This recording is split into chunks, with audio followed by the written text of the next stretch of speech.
Namaskar, good evening. You're watching Times Now Live and I'm Swati Joshi. Let's begin the broadcast with this big breaking news coming in.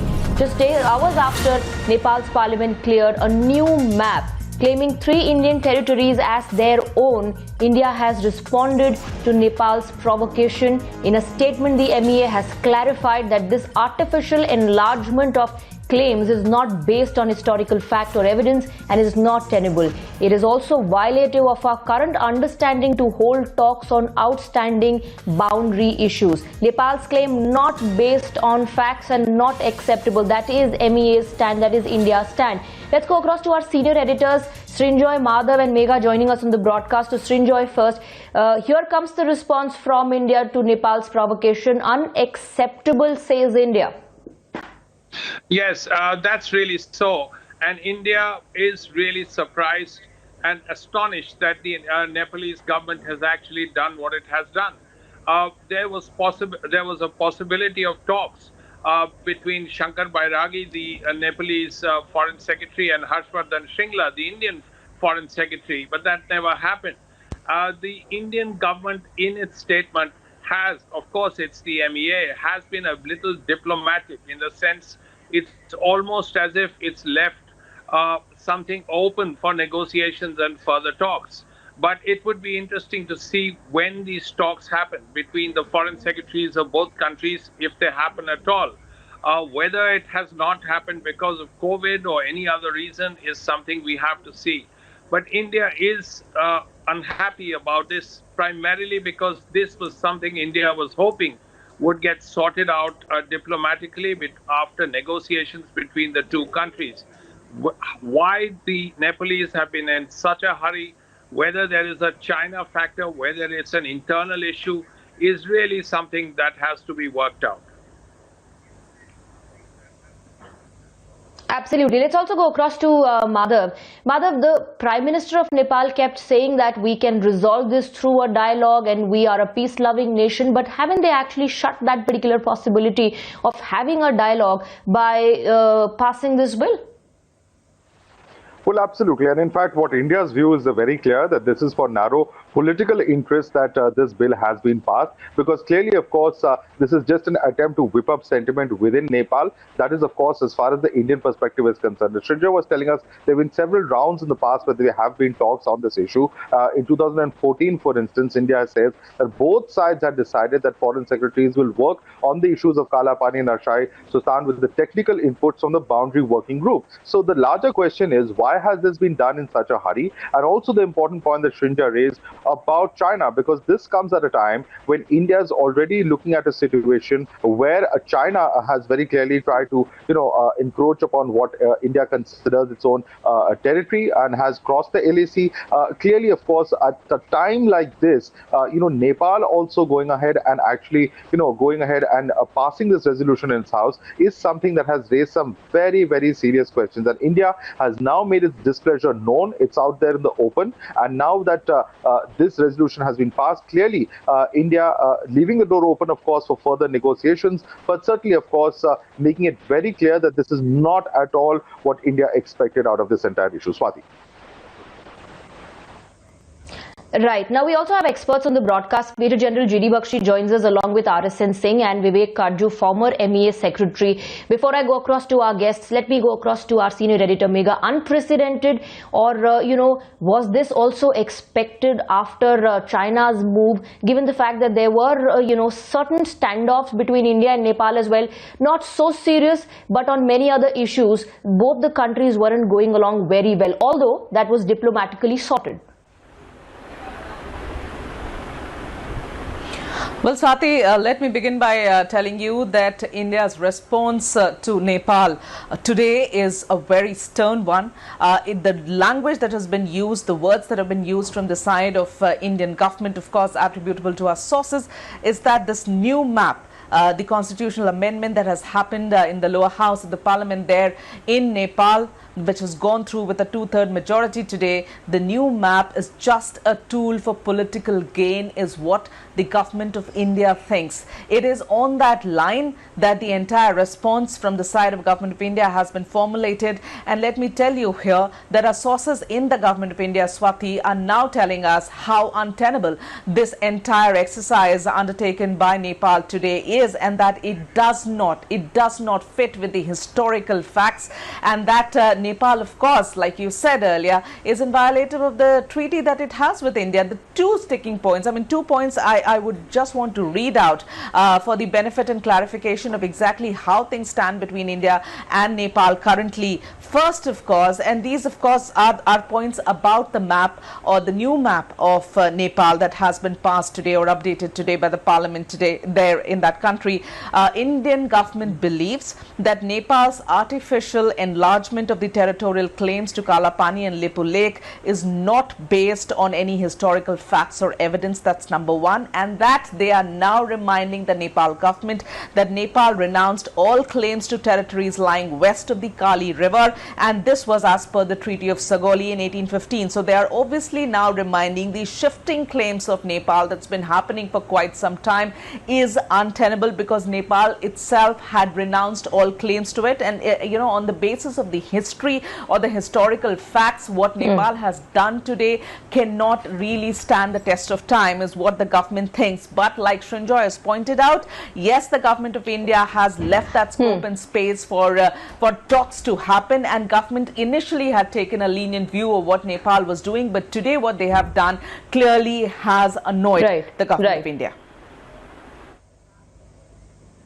Absolutely. Stay on with us. Srinjoy, Madhav and Megha will continue to be with us. Let's also go across to our guests. Let me first go across to Mr. Karju. Mr. Karju, as far as, this sudden turn of events is concerned, this is unprecedented, of course, for the government as well. Initially, the Prime Minister of Nepal kept saying there can be a dialogue process to resolve this matter, and then they claimed 3 territories go ahead with passing a bill in the parliament. Well, they've clearly upped the ante. And I think that the Prime Minister of Nepal and his government have acted in a very short-sighted way, because at the end of the day, they should realize that Nepal's interests lie far more with India than with any other country. There can be disputes between neighbors, including territorial disputes, but these have to be settled in a very sober manner, by whipping passions, domestic passions. But then the Nepalese have done this from time to time, because for various political parties in Nepal, and clearly the present Nepalese Prime Minister thinks that it will be to his advantage, as some of his predecessors thought that whipping up anti-India sentiments would gain them short-term political advantage. The question now is, how will we respond? I think the statement today is a firm statement. It is a correct statement where we've said very clearly that when it comes to Indian territory, there is no question of any compromise with any country. That is the implication of the statement. Yet, we've said that these matters should be resolved through diplomatic means, through dialogue, through peaceful means. And of course, there can't be any means except peaceful means. But I think the question that we all need to ponder is that apart from domestic political considerations, is Prime Minister Oli and his group thinking that they can take advantage by playing India against China? That too would be terribly short-sighted. So the best way would be to keep a dialogue going, and then to hope that in time there will be greater realism within Nepal, and not this adventurous streak which has been shown by Prime Minister Oli. Right. Sir, stay on with us. Let me also quickly go across to Major General G.D. Bakshi. Major General G.D. Bakshi, the 80-kilometer road, of course, was a bone of contention between India and Nepal, but this move has taken us all by surprise. India's response is that this is a violation of the bilateral understanding between India and Nepal.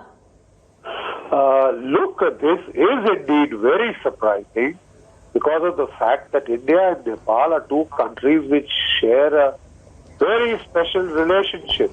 The simple fact is that there is an open border between these two countries. There is an open border between these two countries. Nepalese citizens can come, go all over India, take jobs wherever they want, and they remit so much of money back home every year.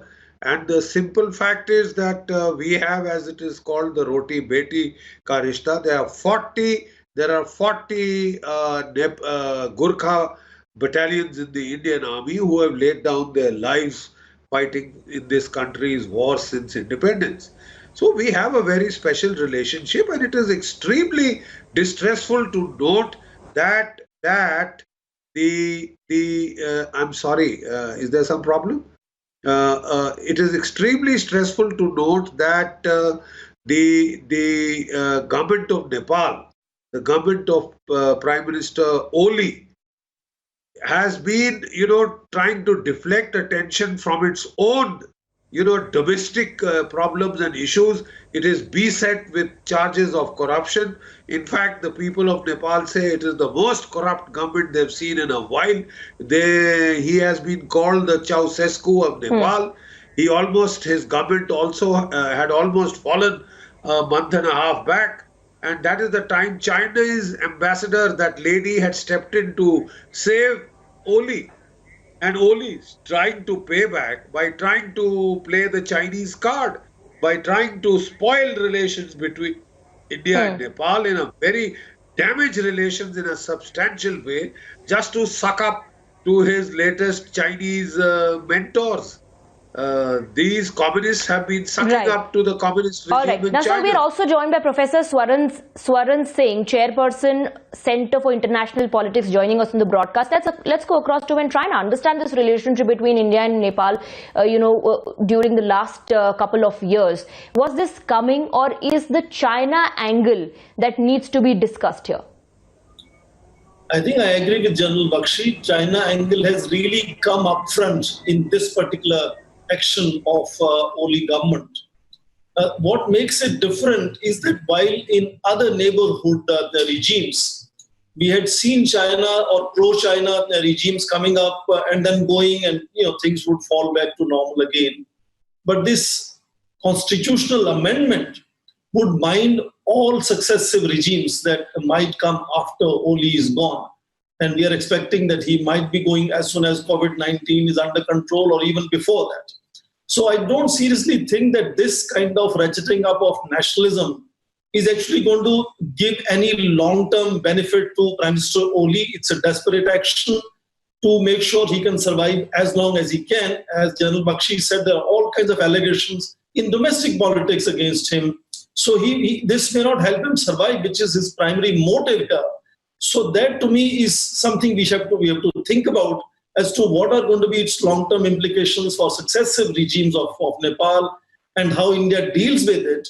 But more seriously, to Mr. Arisan Singh. Mr. Arisan Singh, India, of course, has slammed this provocation, saying that this is a violation of the bilateral understanding. But India will have to be extremely careful of China spreading its tentacles in the neighboring countries of India and turning a friendly country like Nepal against it.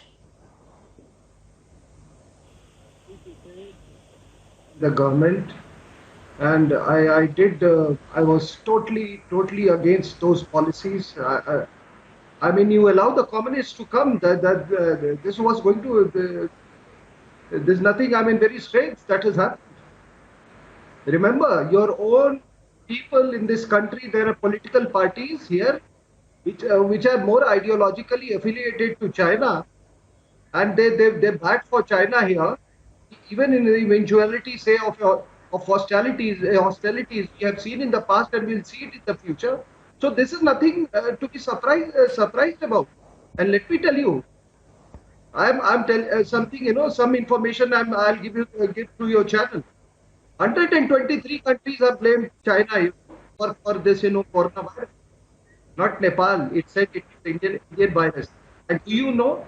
Now this can be a break on the news, breaking news on your thing, that they are going Kohli is going to invite the PLA to fight foreigner in Nepal. Do you know that? And they're going to come up to right up till Sarai. And I'm saying this with a sense of responsibility. But to my brothers of Nepal, and I've written a book. On making Nepal. I wrote it back to 2010. The title says everything. Unmaking of Nepal. And I have relatives. I have relatives in Nepal. I have relatives. One of them was a foreign minister here. And the other, his own brother was a very high-ranking politician here. Absolutely.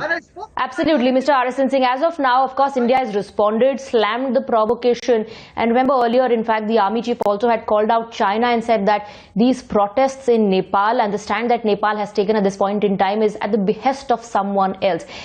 Thanking all our senior editors and our guests as well for joining us on the debate. We'll keep on tracking this situation, this story which is developing. We'll get you more reactions on the other side as well.